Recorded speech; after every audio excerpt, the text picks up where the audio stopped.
Salut à toi et bienvenue dans cette nouvelle partie. Aujourd'hui, on va analyser une partie du légendaire Garry Kasparov.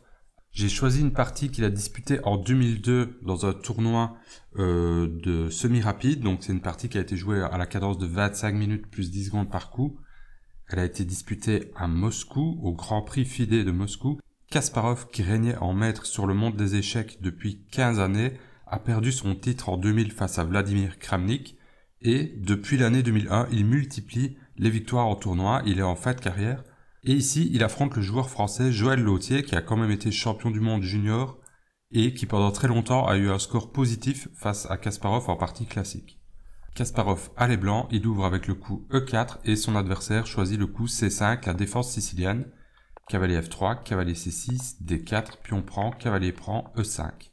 Cavalier B5, D6 qui rentre dans la variante Kalachnikov de la défense sicilienne, cavalier 1 C3, A6, cavalier A3 et B5. B5 qui menace le coup B4, donc le coup principal ici pour les blancs c'est de jouer cavalier D5, d'occuper la case D5 avec le cavalier. Donc, dans cette ouverture, les blancs ont toujours le contrôle de la case D5 et les noirs se retrouvent avec un pion D6 qui est un peu affaibli. Cavalier G7, c'est le coup principal. C4, on est toujours dans la théorie. Et ici, le coup principal, c'est de jouer cavalier D4. Il y a d'autres coups qui existent et Joël Lautier décide de jouer cavalier prend, donc d'échanger les cavaliers. Et de nouveau ici, vous pouvez soit prendre avec le pion E, qui est le plus joué, soit, comme Kasparov l'a choisi, de reprendre avec le pion C, ce qui permet d'avoir deux pions au centre, bien entendu. Et de nouveau, ici, les noirs ont un choix à faire puisque leur cavalier est attaqué. Ils peuvent soit aller en D4, qui est vraiment le coup principal et le plus joué. Après quoi, les blancs vont poursuivre par exemple avec fou D3. Et voilà, ici il y a plein de parties qui ont déjà été jouées. Ou ils peuvent jouer cavalier E7, donc ils replient le cavalier, c'est ce que choisit Joël Lautier. Et là, Kasparov en profite pour ramener directement son cavalier sur la case C2. Fou D7, fou D3. Et là, G6. Donc G6, c'est une idée typique, c'est de mettre le fou en G7 et puis de pousser plus tard F5 dans cette ouverture. Et Kasparov va simplement choisir des coups de développement normaux ici. Il va faire petit roc, fou G7, fou E3, donc il se développe, petit roc, et là, tour C1. Ici, on est vraiment dans une nouvelle position qui n'a jamais été jouée, en tout cas, dans mes bases de données ici, moi je vois que la position a été jouée pour la première fois en 2002, à ce niveau-là. Et les noirs poussent logiquement F5. Kasparov joue F3, F4, fou F2. Et là, on voit qu'on commence à arriver dans une structure de type défense estadienne. À la différence que les noirs n'ont plus la paire de cavaliers en général dans la défense estadienne. Les noirs ont un cavalier en F6 ici.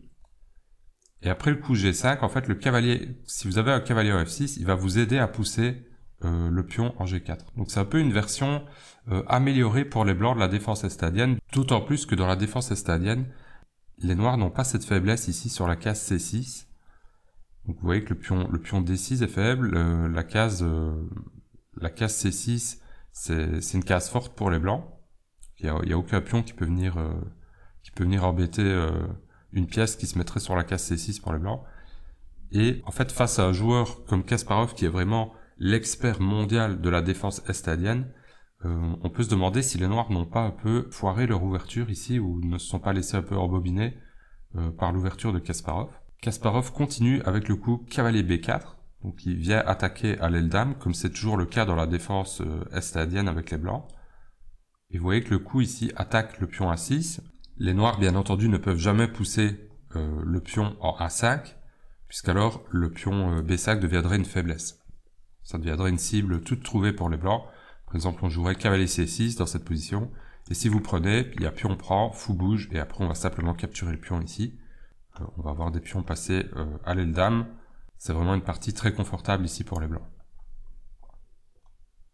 Ok, donc dans la partie, les noirs ont joué cavalier G6, donc ils redéploient leur cavalier. Et ils s'apprêtent à jouer H5, G4 et attaquer simplement le roi blanc ici. Ça peut faire assez peur. Mais vous allez voir que les blancs vont aller très très vite du côté dame.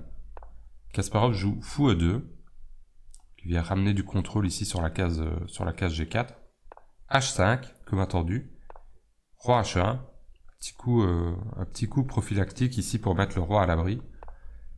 Tour F7, également thématique, ça vient renforcer ici la protection du fou et ça empêche en fait les blancs de s'infiltrer trop facilement sur la case C7 sur la colonne C. Et en même temps, ça permet, après un coup comme fou F8 qui vient protéger le pion, de faire en fait coulisser la tour sur la colonne G pour appuyer l'attaque, pour appuyer la poussée du pion G. Donc tour F7, coup très typique de la défense estalienne. Et là, Kasparov envoie A4 pour un peu éclater la structure de pion ici des noirs à l'aile dame. Pion prend, et là, cavalier prend A6, un coup très curieux. On pourrait se dire, pourquoi est-ce que Kasparov va chercher ce pion qui est complètement sur le côté de l'échiquier ici, en A6. En fait, l'idée, c'est pas tellement d'aller prendre le pion, mais également de pouvoir infiltrer ici sur la case C7.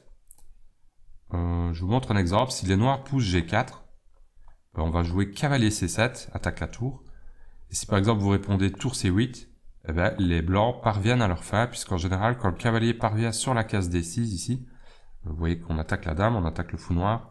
En général, les noirs sont contraints un peu d'échanger ce cavalier, ce qui n'est pas bon ici. Et ça peut être une victoire pour les blancs, puisque le fou en fait participe très activement à l'attaque sur l'aile roi ici. Il participe à la poussée, il renforce la poussée G4. Et par exemple, si vous jouez fou prend, ce serait un peu une catastrophe puisqu'il y aurait pion prend. Vous voyez que la tour est attaquée à tempo.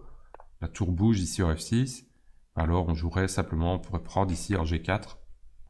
Et même si vous prenez ici, ça ne change pas grand chose puisqu'on va faire dame prend. Et après pion prend ici en G4, ben, on va simplement récupérer avec le fou. Et vous voyez que les blancs ont des fous qui deviennent très actifs. Ils ont un pion de plus ici qui est protégé pour le moment.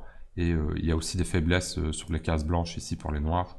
Bref, on veut pas du tout jouer comme ça. On veut pas du tout permettre aux blancs de s'infiltrer ici sur la case C7.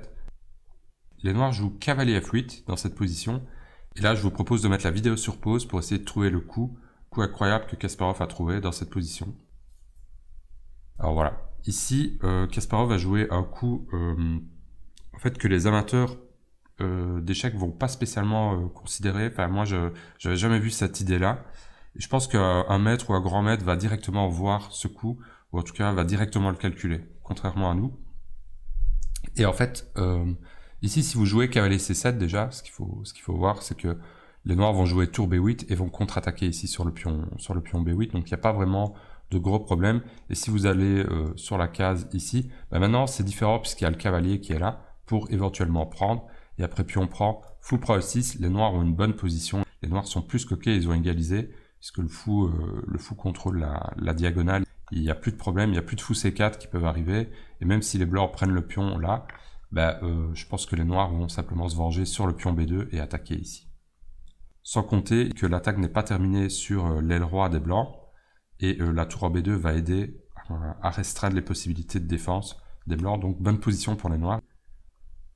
Donc le bon coup ici, c'est tour C6, sacrifice de qualité, et il est complètement interdit pour les noirs de prendre cette tour, puisque sinon il y aurait pion prend, et là vous commencez déjà à voir le problème, puisque non seulement il y a la case C4, qui est très intéressante ici, la diagonale blanche pour le fou blanc, qui va vraiment se réveiller, mais même si les noirs jouent un coup comme roi H7, en fait on va pas jouer fou C4, on n'est pas obligé, on va jouer dame prend A4, on va simplement capturer le dernier pion des noirs ici à l'aile dame.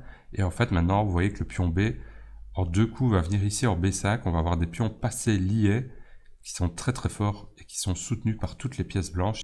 Il n'y aura plus qu'à amener la tour soit en C1 ou en A1 ou peut-être même en B1. Et de pousser en fait ces pions qui seront vraiment inarrêtables du côté dame. Donc on a sacrifié la qualité pour avoir des pions passés. Les noirs voient bien tout ça et ils jouent tour F6. Avec l'idée simplement de non seulement protéger un petit peu la case D6, puisque la tour attaque aussi un peu le pion en D6, mais surtout de faire coulisser la tour sur la case G6 et de pousser G4. Donc les noirs se disent, ok, mon aile dame est cramée, je vais essayer vraiment absolument de pousser et d'attaquer ici le roi blanc et de le mater avant de me faire détruire complètement mon aile dame. Kasparov joue dame prend A4, donc il prend le pion. Tour G6 comme prévu, et là vous ne pouvez pas jouer B4 puisque maintenant les noirs pousseraient le pion en G4, et vous voyez, le fou et la tour commencent à être très, très embêtantes ici. La menace des noirs, elle est claire, c'est de jouer G3, ok. Par exemple, si vous jouez, je sais pas moi, un coup comme B5, ben on va jouer G3, et là, c'est assez compliqué. Si vous bougez le fou, il y a des coups comme fou H3, il y a des coups d'attaque très impressionnants ici. Les noirs ne vont pas hésiter à sacrifier du matériel pour essayer d'ouvrir absolument la position. Donc il faut vraiment faire attention ici avec les blancs, il faut être précis. C'est très compliqué, mais comme je vous le disais, Kasparov c'est un expert de la défense estadienne, aussi bien avec les blancs qu'avec les noirs. Donc il voit ses coups arriver, il les voit à 2 km, et il sait qu'il faut contre-attaquer correctement, et il joue Dame B4 pour en fait menacer de jouer tour prend et d'échanger en fait la tour en G6. Si vous jouez G4 ici, on joue tour prend, et là G3 est beaucoup moins fort parce qu'on va simplement échanger les tours. Après cavalier prend ici, vous pouvez jouer pion prend, et peut-être fou prend, et vous voyez que les blancs ont gagné un pion, la tour n'est plus là pour attaquer, ok, la dame peut peut-être arriver, mais pas tout de suite vu qu'il y a le fou qui protège. Bref, les blancs sont plus coquets dans cette position, ils sont gagnants, ils ont réussi à neutraliser quasiment complètement l'attaque des noirs. Les noirs ne jouent pas G4, mais jouent Dame F6, pour amener une protection supplémentaire sur la case D6, c'est meilleur. Kasparov ici envoie un coup assez extraordinaire, il envoie cavalier B8, donc il vient pas en C7 pour aller en D6, il joue cavalier B8 pour échanger le fou en fait, simplement. Et si vous jouez fou prend, il y a toujours pion prend C6, avec le fait que la dame va peut-être venir, ou le fou en C4, et l'autre pion va être poussé, ou même celui-là va aller à dame très rapidement.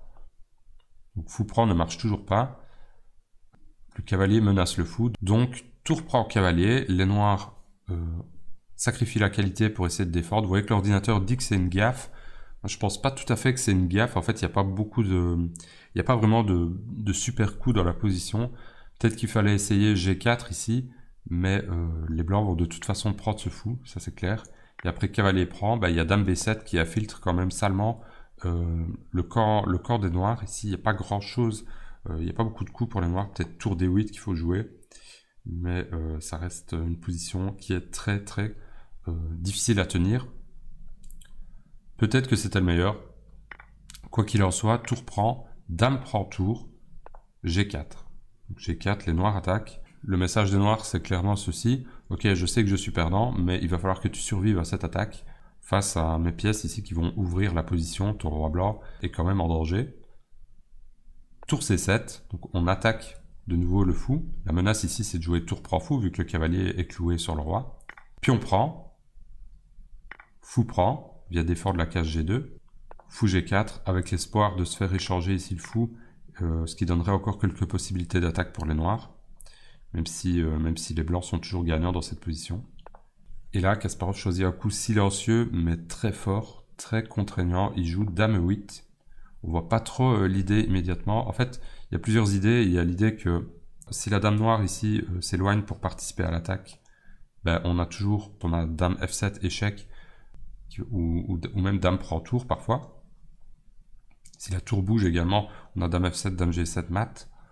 D'ailleurs, dans la partie, les noirs ont joué Dame G4, et il faut quand même faire attention ici, la menace des noirs ici. Si vous jouez par exemple B4 en vous disant je vais simplement aller à Dame, il y a fou prend, pion prend, et Dame prend G2 mat, la partie est terminée. Donc il faut simplement protéger ici la case G2 avec la tour, et si vous jouez maintenant fou prend, il y a pion prend, et vous voyez que la dame noire va devoir bouger puisque la tour est protégée par le fou. Dans cette position, les blancs sont 100% gagnants. Donc après tour G1, les noirs ont joué H4, H3. Vous voyez, de nouveau, vous ne pouvez pas prendre vraiment en F3 puisqu'on joue pion prend et la dame doit bouger. Par exemple sur Dame F6, on jouerait tour prend, dame prend, cavalier prend, et on rentre dans une finale gagnante, surtout qu'on a un pion passé, on a du matériel en plus. Tout va bien ici pour les blancs. Donc H3, les noirs retirent le fou. Et là, Dame F7, tour C8. Et dans cette position, les noirs ont abandonné tout simplement parce que, d'une part, les blancs, Kasparov est parvenu à verrouiller complètement la position ici du côté du roi blanc, c'est-à-dire qu'il n'y a plus de possibilité d'attaque. Vous pouvez pas prendre, puisque sinon on reprend du pion, on l'a vu. Vous pouvez pas amener la dame comme ça parce qu'il y a le fou qui contrôle, il n'y a plus de poussée de pion, donc c'est bloqué, il n'y a plus d'attaque, c'est terminé. Ça c'est une chose. Deuxième chose, le pion B ici est complètement passé et libre d'être poussé jusqu'à dame, il n'y a rien qui peut l'arrêter, les pièces sont bloquées ici, le cavalier est cloué, le fou il peut pas vraiment bouger sinon on prend le cavalier. Et enfin il y a toujours la menace tour prend, fou prend, dame prend, qui gagne encore plus de matériel avec échec. Donc voilà, il n'y a plus rien à faire dans cette position. Voilà, j'espère que cette partie vous aura appris quelque chose, j'espère que cette partie vous aura plu. Quant à moi, je vous dis à bientôt pour une prochaine vidéo. Ciao, ciao.